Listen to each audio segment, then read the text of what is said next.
Supreme কোর্টের রায় আসার পরবর্তীতে 26,000 শিক্ষক শিক্ষিকা শিক্ষাকর্মীদের চাকরি চলে গেছে। সবথেকে ভয়াবহ পরিস্থিতি এখন আমাদের রাজ্যের এডুকেশন ডিপার্টমেন্ট, অর্থাৎ শিক্ষা। যে শিক্ষা মানুষকে মানুষ তৈরি করার জন্য সাহায্য করে, এখন সেই শিক্ষায় বিধ্বস্ত অবস্থায় পৌঁছেছে। এর একটা বড় কারণ হচ্ছে শিক্ষক নেই, শিক্ষিকা নেই, শিক্ষাকর্মী নেই। স্কুল চলবে কি করে?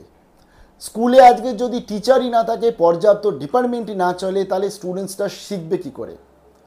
মনে রাখতে হবে, অনেক অর্থনৈতিক দিক থেকে পিছিয়ে পড়া মানুষ, তারাও তাদের ছেলে মেয়েদের পড়াশোনা করতে চায়। তার জন্য তারা সবথেকে বেশি ভরসা করে সরকারি স্কুলকে।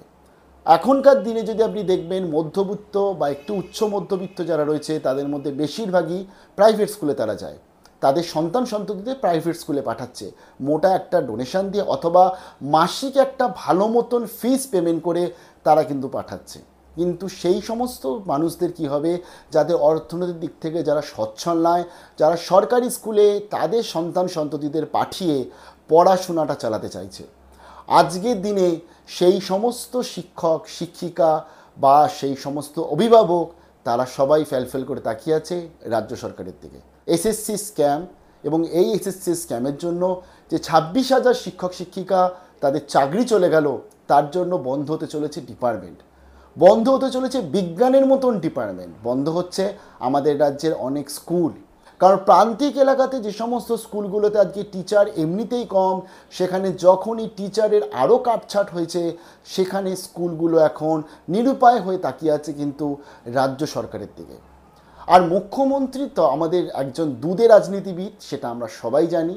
এবং মাননীয় মুখ্যমন্ত্রী মনে হয় বুঝতেও পেরেছিলেন যে এই 26,000 শিক্ষক শিক্ষিকা চলে গেলে সবথেকে বড় এফেক্ট পড়বে আমাদের রাজ্যের সরকারি স্কুলগুলো।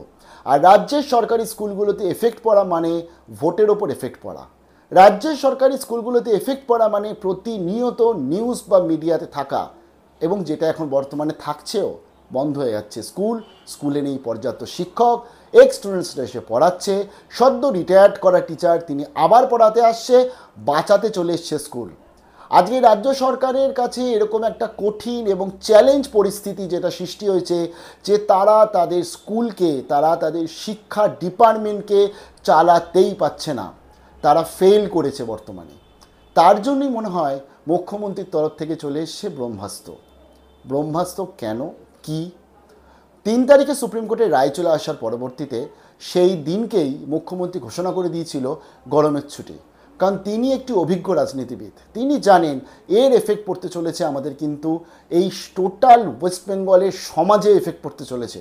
কারণ শিক্ষা, যেটা সাধারণ মানুষের অধিকার, সেই শিক্ষা যদি খর্ব হয়, তাহলে রাজ্য সরকার কিন্তু বিপাকে পড়বে। তার জন্যই 3 তারিখে যেদিনকে সুপ্রিম কোর্টে রায় আসছে, সেদিনকেই তিনি ঘোষণা করে দেয় গরমের ছুটি পড়তে চলেছে 30 এপ্রিল থেকে। না থাকবে বাস, না বাজবে বাসি।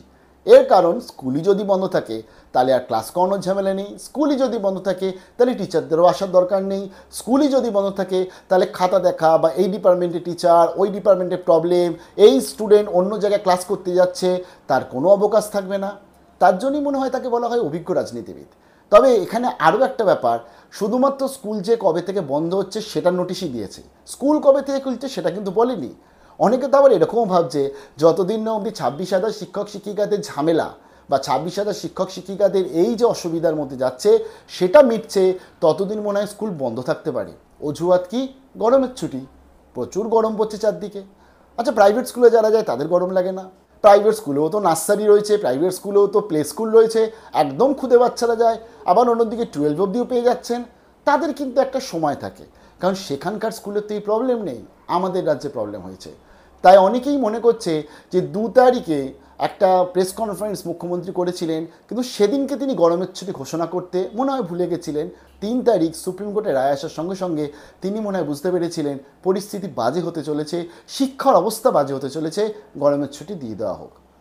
এখন একটাই প্রশ্ন, যতদিন না অবধি এই শিক্ষক শিক্ষিকা 26,000 যে স্পেশাল লিভ পিটিশন পাঠানো হয়েছে সুপ্রিম কোর্টে, তাদের অসুবিধা যতক্ষণ না অবধি প্রবলেম মিটছে, ততদিন কি বন্ধ থাকবে স্কুল? কি মনে হয়, কি করবে রাজ্য সরকার? কমেন্ট সেকশনে জানাবেন। ভালো থাকবেন।